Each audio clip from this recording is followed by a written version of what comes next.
what's up you guys, this is Rob from The Guy Plays, and today on another installment of Rob Reads You Shit that you probably don't want to read yourself, we've got the Mask of the Revenant update page that has currently launched so that you guys can get all of the information that's coming up on it. However, I was a little bit curious because of the fact that they say that it's coming soon. They didn't necessarily say that it was coming today, so I went ahead and reached out to DE, and they basically told me that their stance on it from yesterday has basically not changed. So for those of you guys who did not check that out, they say those of you who watch our dev streams might have caught news of an enthralling update potentially slated for this week. We are still hoping to release the Mask of the Revenant this week on PC, but you will not see an Eidolon Warframe roaming the plains tonight. So they said that it's not coming yesterday, and I get the feeling that we're not going to see it today. They're going to be shooting for some time this week, so hopefully we'll see it Friday, and we'll take it from there. Regardless, let's take a look at the page. Don the Mask, Tenno. Find what the Una means us to see. Ooh. That's kind of chilling. I feel like everything that's surrounding the Revenant is a little bit chilling. Our latest update, Mask of the Revenant, delivers a new Warframe, a new sentient shotgun, new customizations, and more. So they've got the new Warframe Revenant, and they've got all of his abilities listed down at the bottom. Afflicted by sentient energy, Revenant rises from the plains to prey on the weak and unwilling. Visit Nakak on Cetus to track down the spectral Warframe. Still, best name ever in game. So his first ability is Enthrall. Convert a target into a Zealous Thrall. Turn on their allies and enthrall through damage. On death, they disintegrate into a damaging pillar of energy. The Thrall Horde remains under Revenant's spell until this ability runs out.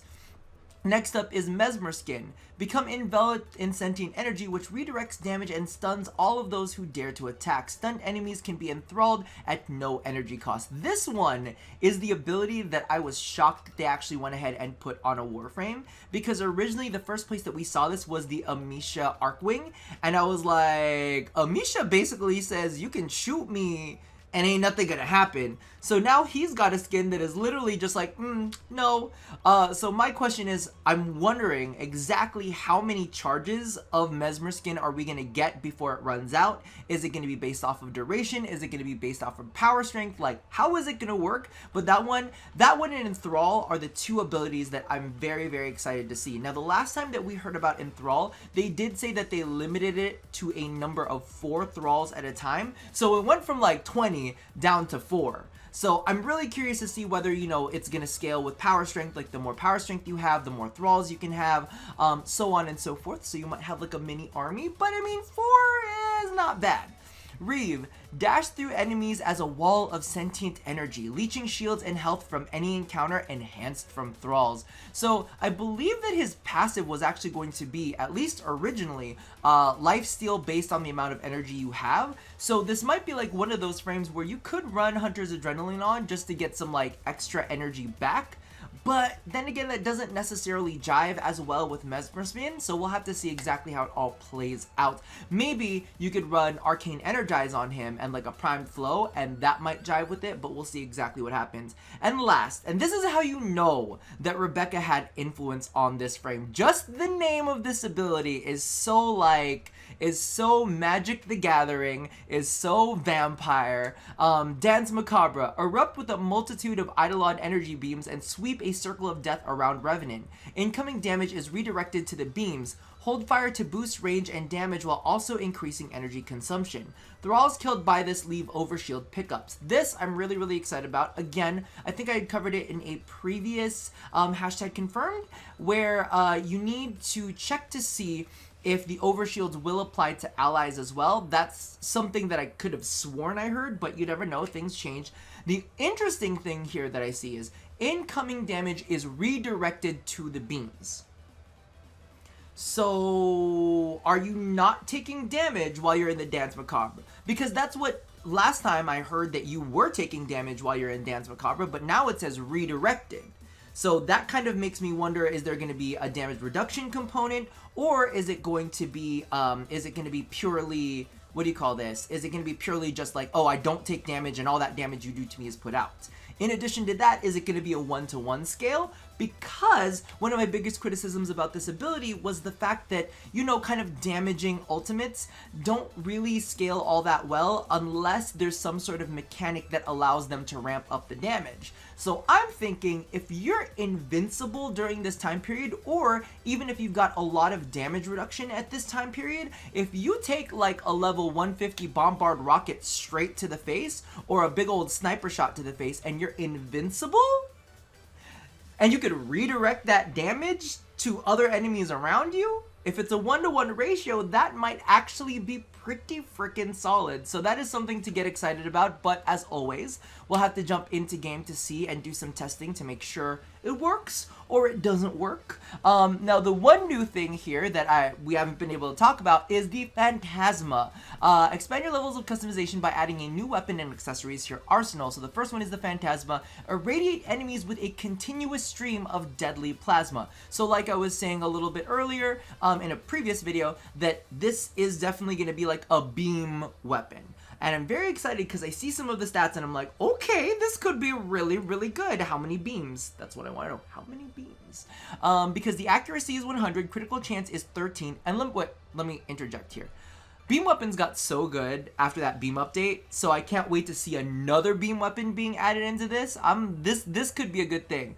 But the critical chance is 13%, meh. Critical multiplier is 2 times. Fire rate is 12. Magazines 23. The reload is 1.2. That's really quick. Status is 39%, y'all. Status is 39%. You're gonna be able to get this up to 100 super duper easy.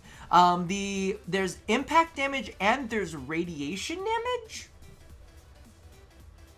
I don't know. Now that's kind of like fucking me up. Is it going to be like half and half, or is there a mechanic that we don't quite see here? Because last time I checked, it looked like kind of like Amprex beams coming out of it. So we'll find out when we find out.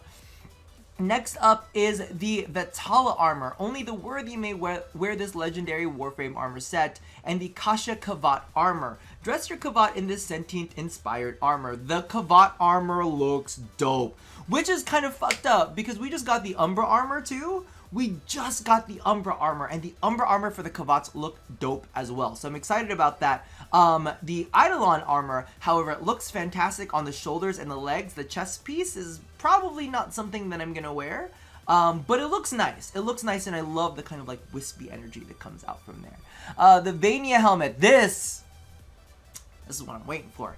This is the one that I'm really super duper excited about because I'm not super fond of Beard Sentient guy.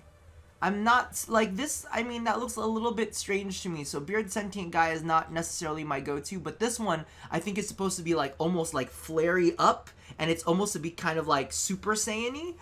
So I'm really excited to see exactly how that all plays out. So again, we're gonna have to wait for this to come out soon, because that's where it stands at the moment. Hopefully we'll see this upcoming Friday. If not, maybe they'll drop it next Wednesday. I have absolutely no clue whatsoever. But they are saying soon, the trademarked soon that DE likes to do. But that pretty much does it for this post. It seems like it's going to be really, really interesting. I'm curious, and y'all know exactly how this is going to be. I'm most likely not going to do the quest for this. So if somebody can tell me, listen, when I put up the video, just put a big thing that says spoilers and let me know how the quest goes, because I'm going to be busy leveling and getting all of that stuff out for review for you guys. So that about does it for this topic for now. I definitely know that some of you guys are probably curious about my stance on the login rewards, and as I've chatted more with people on Twitter, they've given more good options to kind of bridge the gap in between the veteran world and the new player world. Am I still pissed? Fuck yeah, I am. Do I still feel betrayed? Fuck yeah, I do. Do I still have the standpoint of, I've been here for 5 years? Yes, I still fucking do. So don't think for 1 second that I'm any less pissed today than I was before. But at the same time, there are some fun new things to look at before DE decides to make any of the changes. But as you guys know, I am a man of my word.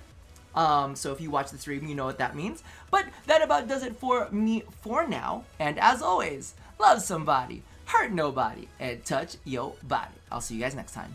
Bye!